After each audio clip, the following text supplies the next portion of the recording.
connected on Twitter and saw what you were doing with your first project, and you're now in the funding for your second. And I just thought, wow, that's a really cool thing you're doing, and I'd love to sort of just talk about it and get the idea of, you know, how you came up with these ideas, how you're putting it all together, and then sort of anyone that's finding the Film Dimension, you know, if they see a link and see that, go, okay, maybe I'll check that out. Now I've heard what the story is, you know. Yes. And you know, I like to support independent filmmakers, you know. So yeah, anything I could do to help is always good, you know. No, absolutely. I appreciate that. No problem at all. Yeah, I mean, yeah, it's entirely up to you. But you could just talk about your latest project now, or if you're happy to like talk briefly about how you got into filmmaking in the first place. What's the story? Yeah. Well, right. I'll give a little bit glimpse of what I'm doing right now, and then I could definitely hit that the other question after. Cool. Yeah. So right now, you know, obviously we were just talking about how, you know, the pandemic had affected a lot of people. In the past year and a half, a lot of all of us were suffering, trying to figure out what we're going to do in the next step. So when Zombie with a Shotgun Part 1, the first one came out, it was November 28th. It was released on the streaming services. And then 3 months later, the pandemic happened. And, you know, we all felt, you know, a lot of artists felt, you know, short, of course, when, you know, everyone has projects at time. We felt like we were, you know, we missed a lot, you know, because everything got shut down. There was nobody to talk to. Everybody was afraid, which made a lot of sense. You know, not saying anything wrong with it. Everybody was scared. Nobody knew what to do. And all the conversations that we're having with getting, you know, because at that time when I released it, I was getting interviews, you know, podcasts, articles on a weekly basis, like every other day about the film, because, you know, people was excited the film came out. And then March comes, boom. I mean, completely, you know how it is. I didn't talk to anybody when New York got shut down, and the second week was just ghost town. And you know, unfortunately, everybody took a back step. Also, we were talking about doing a sequel. There were a lot of private investors and people coming along saying that they wanted to do this sequel. And I think prior to that March coming up, I was in call maybe 3 weeks every single day with investors, producers, actors, and we were trying to get the sequel. And there was so much momentum. Like, oh, and I was even saying to myself, wow, I can't believe it. People were stepping up to the plate, and they were so excited to come on board, whatever they were, producers, investors, and everything, to do the sequel. And I was even discussing, you know, the storyline of the film, and you know, everybody was on board with it.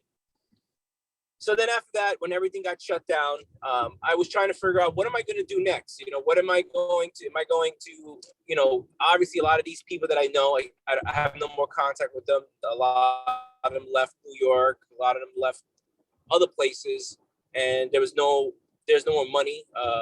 You know, it was just, it was confusing. So what I did was, you know, I started talking to, you know, producers from the original film, and actors, and trying to get a feel of what they would think if we would go back on a campaign. And we all agreed that we should wait a little bit, you know, and which I agreed also, wait a little bit until we feel like time is ready. So just 2 weeks ago, I'm like, you know what, I'm feeling it. Unfortunately, I didn't want to go through the whole campaign thing because it's a lot of work.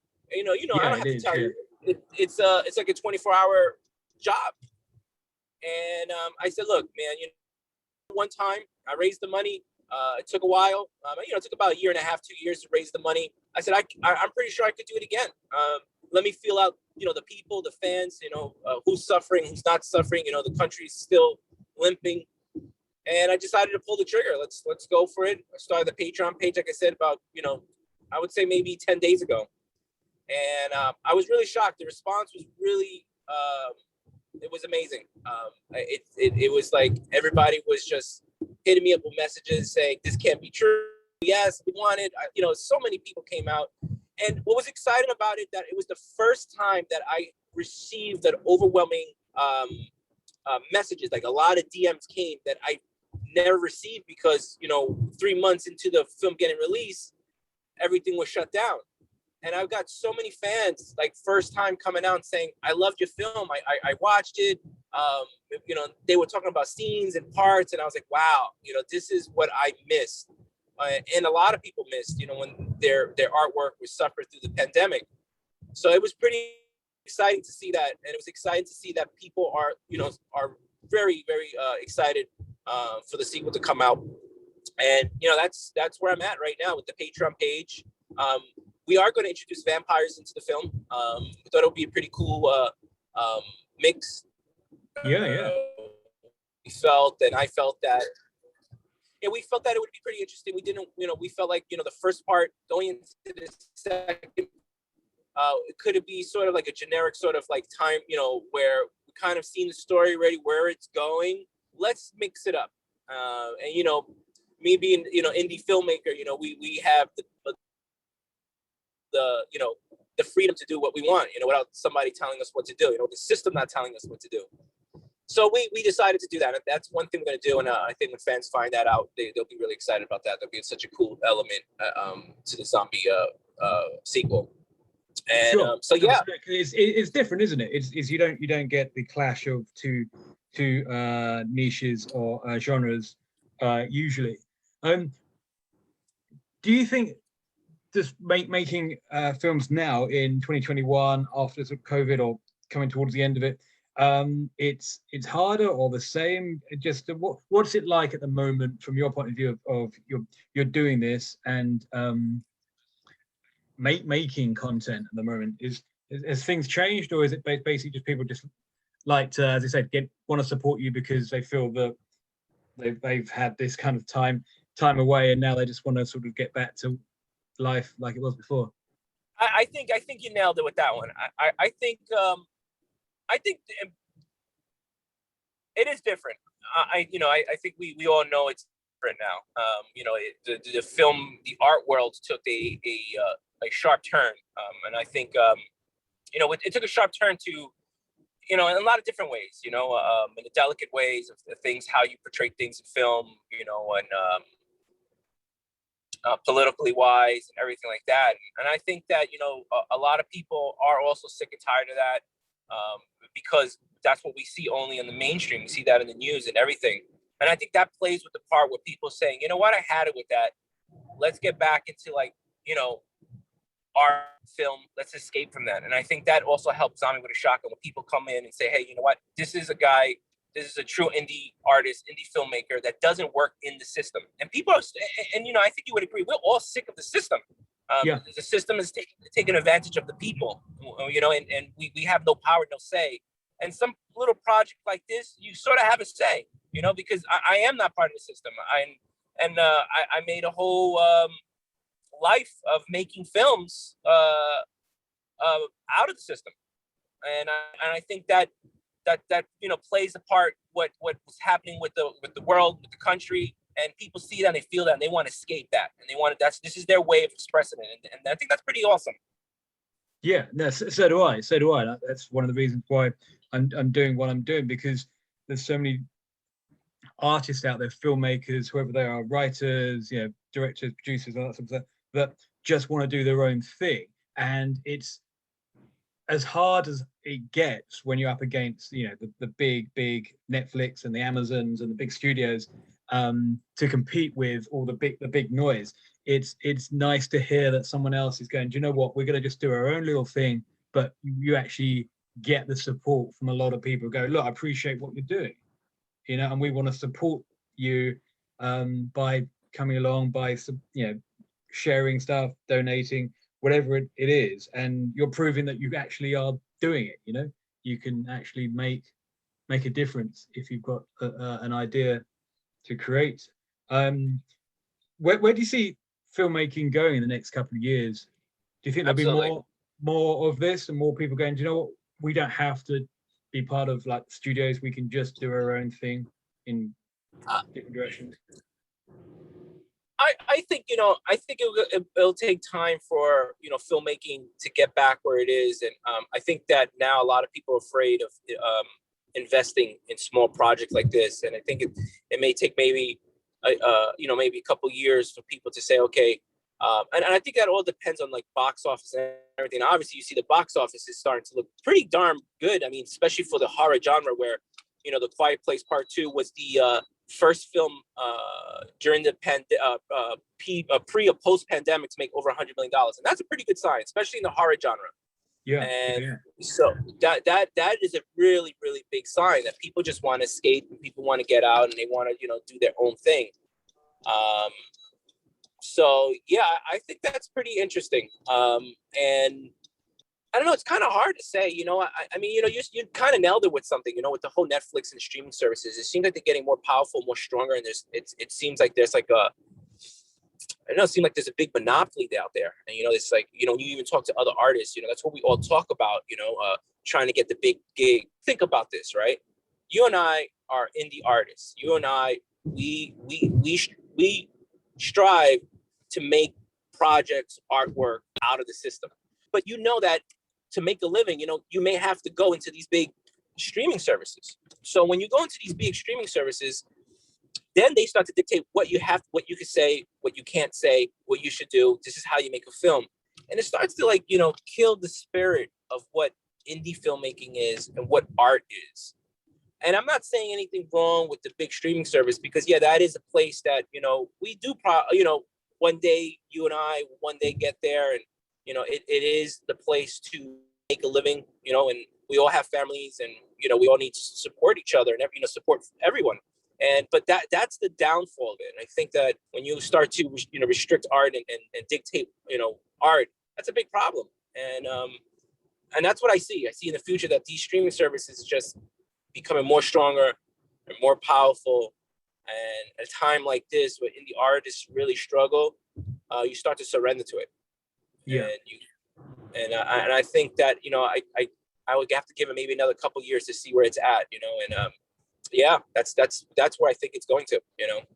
Sure, but that's why it's important to support other independent artists, and anyone who may be listening to this goes, right, okay, do you know what? I've got $10 or whatever, and maybe I would rather give those $10 to you to see your idea than the next Marvel or Star Wars or whatever, because not only do you need it more, but the impact of that $10 to you is absolutely. And I think that you and I and all film fans and Marvel fans and Star Wars fans know how they are going to end up the films. They're not going to be ending up like how when George Lucas owned it. There was a different sort of feel to the films, and it seems now they're sort of redundant. They have the same feel, the same look, the same story, the same sort of and I think that there is a time that people are going to say, hey, look, man, let's go see something else. So that's I agree with you. The only way is just keep on going forward and do what we love, and just strive to independence. So where are you in terms of Somebody with a Shotgun 2, in terms of time scale, as in, are you getting closer to actually sort of pre-production? Sort of what? I'm sorry, I lost you there. Okay. Your latest project. Okay. Yeah. Just basically kind of like started. So you would say this is sort of a pre-production of going forward. So the next thing that we're going to do is me and one who's also was in the part one, which is Kyle Hester. We've been discussing what are the next things we're going to do. So we are going to bring in a makeup artist. There's a specific makeup artist, special effects makeup artist that we want to come on board. We have to first see if he is, he already knows about the project. He's interested in the project, but we want to see if he's really going to come on board. So with that said, we want to build the makeup look for Zombie with a Shotgun Part 2. We want to be able to create the sort of like mask, or sort of the main piece where, we're indie filmmakers, right? So it's going to be really hard for us to go in almost 20 days of makeup, and we're not even sure how much money we're going to raise. So if we can get the, this makeup artist on board, mask or some sort of thing that we can play with or on a daily basis for the zombie look, that would be great. So we're already discussing that, and we will also want to invite the fans with that, to see the process of making the zombie with a shotgun mask face, and bringing the main actor and all of us get together and just film the making of creating this mask for the future zombie shotgun sequel. So that's what we're discussing right now. We think that in the next couple of weeks, we're going to let everyone know what's happening with that. Cool. And again, so at the moment, that's what anyone's contribution or getting involvement, that's what's helping the next step. So literally, people now watching this can go, right, if we were to go along to your Patreon site from your Twitter, and I will post a link and everything else. That's literally what. Yeah, absolutely. And us announcing it, hopefully gets more of people in tune and more, and joining us, and I think it's gonna be cool. It's gonna be really fun. How did you decide that you wanted to make films in the first place? I had to start, growing up, because I grew up in the 80s, and growing up in the 80s, there wasn't, of course, no internet, no, there wasn't a lot of video games. Of course, we had, the Ataris and ColecoVisions and stuff like that. But one thing that we all had was that was really cheap was going to the movies. So I grew up like in a big household of 6 siblings. I was the youngest one, and every weekend we would go to the theater, we would go to the movies, and I think that was definitely the biggest start of us. It was so expensive to take the kids, so like we would like. My family were like, okay, where are we going to take these kids for the weekend? Instead of them jumping up and down in the house. At that time, theater was so cheap, so it's like, all right, let's go to the movies. So every weekend we would go to the movie and we would see all the films. And I think a lot of people did that. And with us, it was a little bit more because it was just, let's get these kids out, even though we have to watch 2 films a day, let's get these kids out. So we would watch the films, and of course, having no sort of, internet or anything like that, we would come home, and me, my brother, my cousin, we would always interact, we would reenact the films that we saw, and we would like make these little cool sets and stuff like that. And it was really funny, since I was the youngest one out of the whole family, I was not allowed to be the actor in these recreations that we would make these scenes, right? So they would say to me, hey, you know what, you'll just stay right here and you'll be the filmmaker, and you pretend that you're like directing this film and telling us how to do this. And it was just a way for them to not have me be, Luke Skywalker or Darth Vader, So I was like, I was this kid. I was like, no, I want to play. I want to be this guy. No. So they made me feel like somebody. And it was so funny. As years went by, I was kept on doing it. It's like, okay. And then we finally got a camera. The family got a family camera, and I was like, oh man, we could really do this. We can really I could take now the real camera and shoot these little projects that we reenact. Of course, they all got older and they didn't want to do it anymore, but I stayed with the camera. Sure. And I think everyone knew that it was kind of like a joke. Like, okay, this guy was the camera guy. And my mom, when for my birthday, she surprises me when I think it was like maybe 13 or 14 years old. She surprises me with this new little camcorder. And I think that was the beginning of just, it started off as a, funny kind of cute thing of, let's not let the youngest one be, play dollhouse or whatever you want to call it. Yeah. Let's just have him here do this. And that's how it started. And slowly, surely, being in New York, growing up in New York City, it's pretty cool because, there's a lot of stories in here, and, you meet a lot of people, and started to, keep on going, growing. And I just said to myself, I would say I was like 16 years old. I said, this is what I want to do. And just started doing my own projects, going to film schools, anything that I could do, and just doing it. And cool. that was always my motto, just do it. I was able to, if you have a camera, you have the actors, you're able to, communicate with them and everything, you're able to do it. Especially now these days with all the new technology, it's so much, promise now. I think you would agree. Yeah, there's some opportunity. There's a lot of content being made now. Do you think there's too much content being made from lots of different people, or do you think that it's just what it is and it evolves? Yeah, I think at this point, I think at one time I read an article that a lot of like studios and producers talking about there's so much content right now they don't even know how to pick and choose, who to bring along into projects and stuff like that. I think it is what it is. I mean, it's just going to get worse. I wouldn't say worse. I think it's just going to get more and more content out there. I mean, like, look, now the iPhones are getting sold, and the cell phones are getting sold for that now. Remember, it was more just a year or 2 years. It was more about selling the smartphone for photographs. Now they're selling the iPhones or the smartphones for video. Yeah, because you got TikTok and you've got all that sort of stuff as well. Yes. And then even if you go to like the computer stores, a lot of these video cards are sold out. You can't even get them, because all these computers are these, to make the computers more stronger, more powerful, because everyone is using this, like you said, TikTok and everything. It's hard to get these video cards here. Everyone wants to go on Twitch and all that stuff, and they need all the higher, computers to make for it to work. But yeah, I mean, it is what it is. It's okay. I think that goes with the territory. It's just interesting what's going to happen in 5 years from now, where these phones actually are shooting much better than some of these these cameras that are made for making films.